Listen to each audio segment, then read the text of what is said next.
Well, I am so honored to be here and so grateful for this community which comes together in times of need. Thank you so much for putting this together.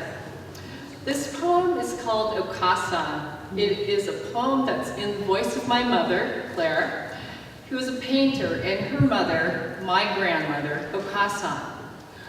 Okasan was a picture bride brought over from Japan to marry a man who did not love her. But she did her best to create a life. During World War II, Okasan and her family were forced to abandon their farm in Mountain View, California, on what is now called El Camino Real. They were interned at Heart Mountain, Wyoming for over 2 years. I honor the work and the sacrifices that my ancestors endured. Their strength made my life possible. Okasan. She has traveled far to spend a moment in this exotic land of radiation laboratories and cowboys, Livermore, California, excuse me, within plywood walls of tract housing, beige carpet that looks diseased, foreign neighbors from places like South Dakota. Livermore is a place I never dreamed would bring me so far away from her. Now I offer it to my mother as a vacation spot, wrapped in an apron over house kimono. She sits sewing a torn shirt, weaving threads in meditation.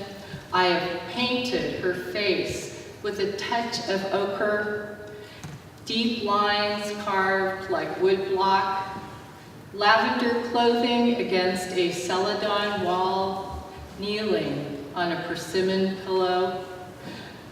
Her expression peaceful, as if her home were here within the confines of suburbia, not thousands of miles away in Shingu, Japan. Brought on a boat to marry a man who did not want her, she grew to expect less from life and lost herself in the ritual of mending. We gather here with my daughters to spend this womanly time, I with my paints, she with her spool of thread. This next poem I wrote when my son Holden was 6 years old. It's called Grief and Hope in the New Millennium for Holden, and it's also for my daughter, lovely Camilla. I wish I could give you a drink from a river I knew. It ran fresh and clear from the core of the Sierra. My first sip made me a river creature, a wanderer of trout stream, a listener to brook, a gazer of pond. Today, we can no longer drink from her shores. We have poisoned the water. I wonder, how will you learn this lesson? I wish I could give you the farmland that ran along San Francisco Bay. That farmland gave homes to pollywog, mayfly, and weasel.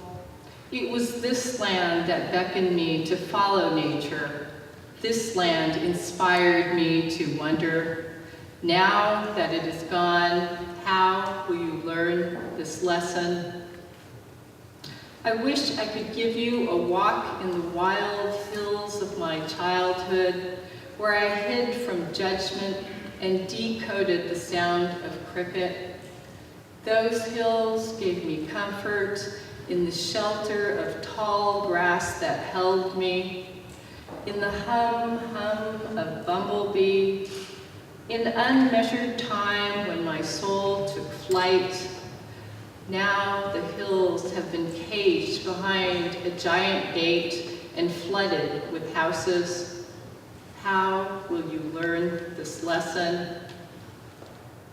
I wish I could give you back the fish in the sea, for they, like the stars, kept our stories alive.